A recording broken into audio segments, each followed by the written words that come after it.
Hey everyone, RemanX here, and I kind of want to just go into my take on all this Zim outrage. You guys know I didn't do a video. I talked to mobile on the day of release, and I said, I don't think you have to care about it. We don't know what the free-to-play release method is. We just weren't given enough information to really know how to feel about this. And as free-to-play, I was able to unlock them through the use of cores, which were generally distributed, generously distributed via that offer on Friday.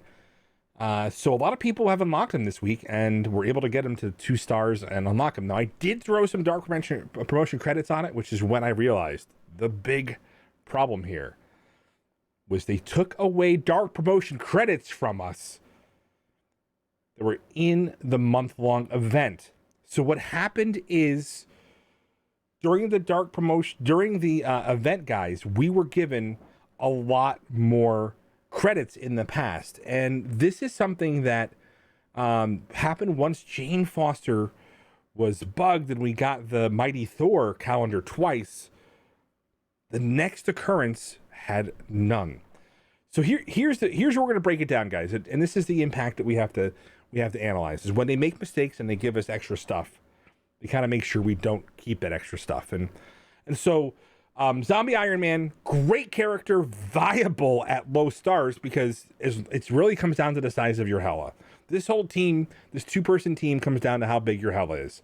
The bigger your Zombie Iron Man, your ISOs may change, so ignore that skirmisher. It's probably different as you go up higher and higher. If you get above 4 star and 4 red, he's probably going to be a different ISO, probably either between Raider and Striker, depending on how you value those bleeds. But again, the damage number doesn't justify it until because you got to get that ability block on a character like MILF. Now, I have a 7 red hella, and I have this Iron Man, as you see before you, and in testing I was able to take out Dormhold teams.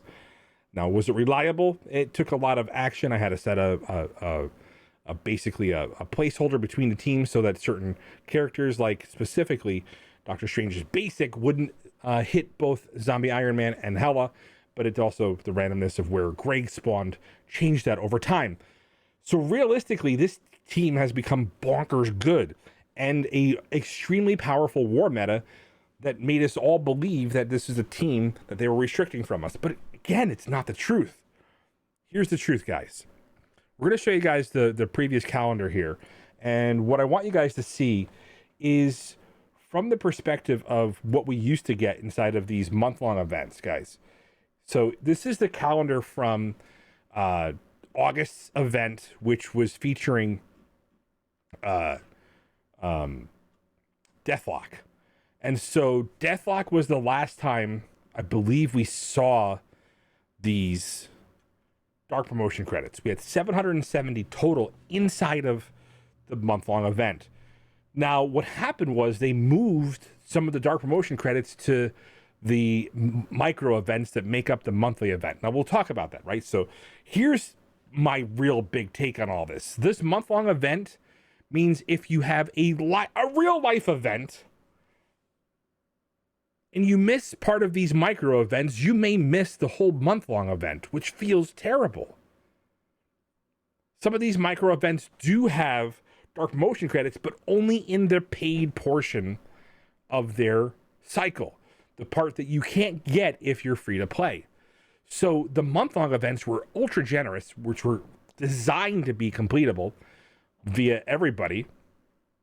If you logged in and did all these micro events and were able to get the pieces of the 4 pieces of gear that were designed inside of the key events during this time period. So right now I'm going through something very personal, and I will tell you that it is absolutely insane thinking that I had to take a priority from my family's current situation and play Marvel Strike Force, or I might have missed out on the month-long event. And then I stopped caring about the game. All right, all that being said, let's start with these. So 770, they are not currently in the last month. They haven't announced this month's month-long event yet. It hasn't been fully announced. We're hoping that information gets brought to us very, very soon. We may even see it in game sooner than later. But the new month-long event is supposed to be likely based on data mines. Remember, I don't put a lot of stock in them until we see them, but it's likely going to be million BC Black Panther. And so we'll see if they brought the dark promotion credits that removed from us in the past. But that's not even the real heart of the problem. The heart of the problem is the release pace at Marvel Strike Force, the way that characters have been released. This is the first month we kind of got a break on it. Has been so tenuous and so fast and furious that we literally have not been able to store red stars for the 10-time rate up to get enough dark promotion credits for our characters.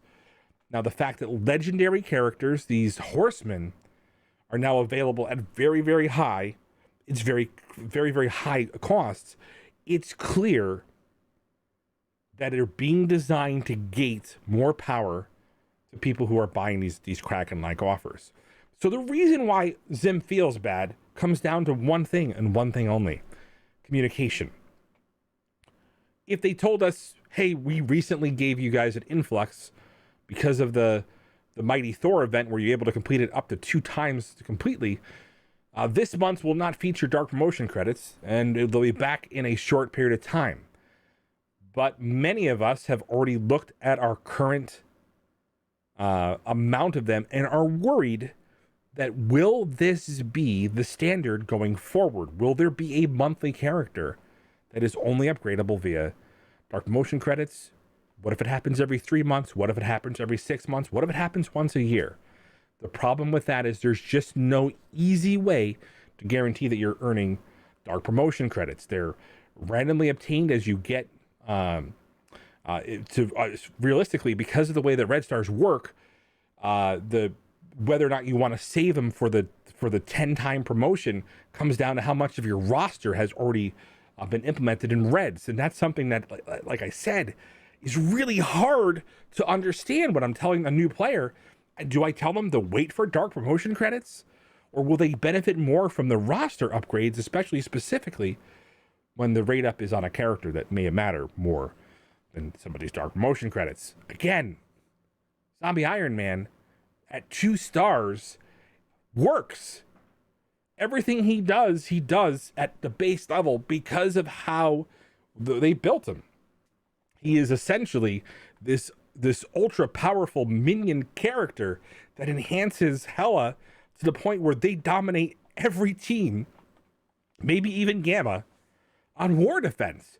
And so this is pretty crazy, and I don't think you have to worry about red star promotions on him unless you're in a top alliance where you're going to be relying on this guy to do his damage. And that's kind of the way that it works. So other part about this is probably the most generous release they've ever had for a character. And it's been diminished because of the fact that the dark promotion credits are a portion of it. We don't know where they're coming from. We don't know where they've gone. And even more importantly, they did not communicate this well to us. The worst thing they do to us, and they know this, guys, is to make changes to our normal routine. They spend months building routines for us. If you guys do not realize this, Marvel Strike Force is largely built on routines that make you log in, do daily functions, and interact with the game. So if they basically Pavlov dogs us and want us to salivate when they ring their bell, and then they stop ringing their bell, well, whose fault is it? So in the end, this could have been communicated a ton better, been more transparent about what they were trying to do, and I think there would have been a lot less outrage. So we're going to go through, and again, like I said, I was able to get him at a reasonable star level, and he does everything I need him to do at 2 stars, which is incredible. At 2 red stars, he does a little bit more damage. And in the end, I'm not sure that his size really matters. I think it's Hela. Hela's the key. Hela, as long as Hela's alive, he gets revived every turn. He's invincible. So, anyway, those are my 2 cents and a take on all of this, guys. I really feel like they moved our cheese again, and we just have to figure out how to accommodate for it. So I'm making this challenge to you, Scopely. Where are the dark promotion credits? Tell us where they're coming from. Make sure they're not just hidden behind the paywall part of the micro events during the monthly master event. And we'll be able to figure out how to feel about character releases like this going forward.